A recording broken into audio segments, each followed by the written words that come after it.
Hello guys, today I am going to discuss method of separation of variables. What is method of separation of variables? So it involves a solution which breaks up into a product of functions each of which contains only one of the variables. इसका मतलब अगर हमारे पास एक function है जो कि let's take an function u which is a function of x and y और u जो है x और y दोनों पे डिपेंड कर रहा है, तो हम क्या करते हैं वहाँ पर उसके प्रोडक्ट को ब्रेक कर देते हैं. Let's take an example. हम एक एग्जाम्पल से समझते हैं कि method of separation of variables क्या कहता है. Okay, we have an example del square z upon del x square minus del z upon del x plus del z upon del y solved by the method of separation of variables. Okay, तो method of separation of variables क्या बोलता है? Here z is the derivative with respect to x, z is derivative with respect to x, z is derivative with respect to y. Therefore z is dependent upon x and y. z किस पे dependent है?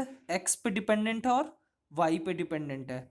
Okay, तो हम क्या करेंगे, सबसे पहले एक एज्यूम करेंगे a trial solution that first of all we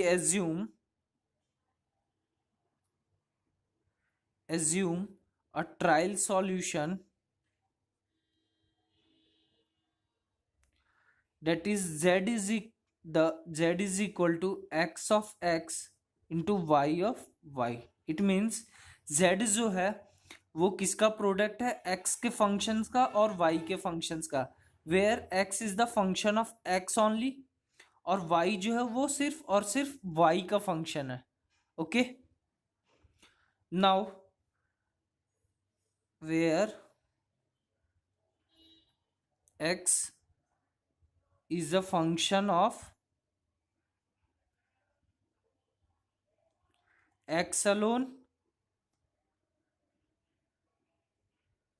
and y is the function of y alone. Okay, now substituting the value of z in the given equation. Let's take this is the equation number 1. अब हमें क्या करना है, हमारे पास z is equal to x of x into y of y है. ओके, और यहां पर हमारे पास क्या है? Del square z upon del x square. So differentiate z with respect to x, del z upon del x is equal to x से हम डिफ्रेंशिएट कर रहे हैं पार्शियल, तो y क्या हो जाएगा हमारा? कांस्टेंट. तो y ऑफ y कांस्टेंट तो बाहर आ जाएगा. Del of x with respect to x, और इसको हम ये भी लिख सकते हैं now y into del of x with respect to x. ठीक है, now del of capital x with respect to small x को हम क्या लिख सकते हैं? It can be written as x dash. Okay, now for del square z upon del x square, again y is constant and its second derivative is x double dash, therefore it is equal to y x double dash. Okay, now we have for del z upon del x,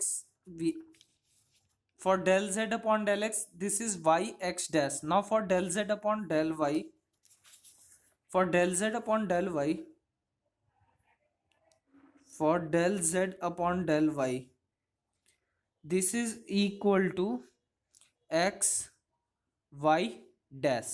Okay, now del square z upon del x square minus 2 del z upon del x plus del z upon del y is equal to 0.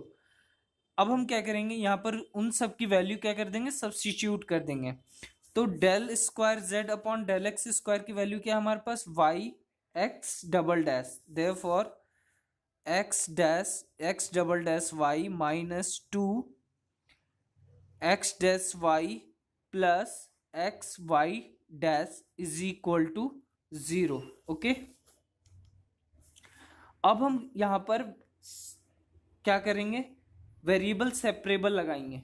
वो कैसे लगाते हैं, तो वो हम क्या करेंगे, जो x का पार्ट है उसको अलग कर लेंगे और जो y का पार्ट है उसको अलग कर लेंगे। ओके, कैसे करेंगे, तो यहां पर x double dash Y minus two x dash y को एक साइड रखेंगे एंड एक्स वाई डैश को इक्वल टू के उस साइड भेज देंगे, तो minus x Y dash. Okay, अब हम क्या कर सकते हैं, यहां से y कॉमन ले सकते हैं।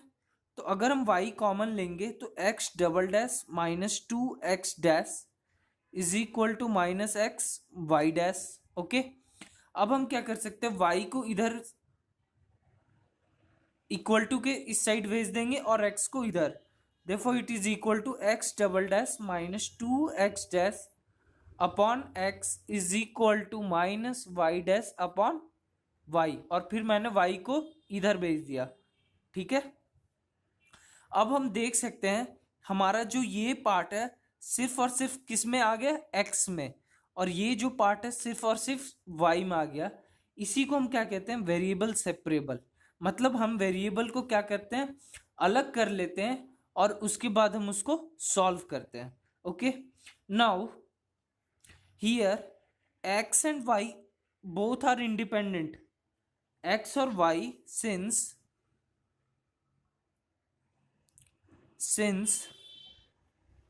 x and y are independent variable,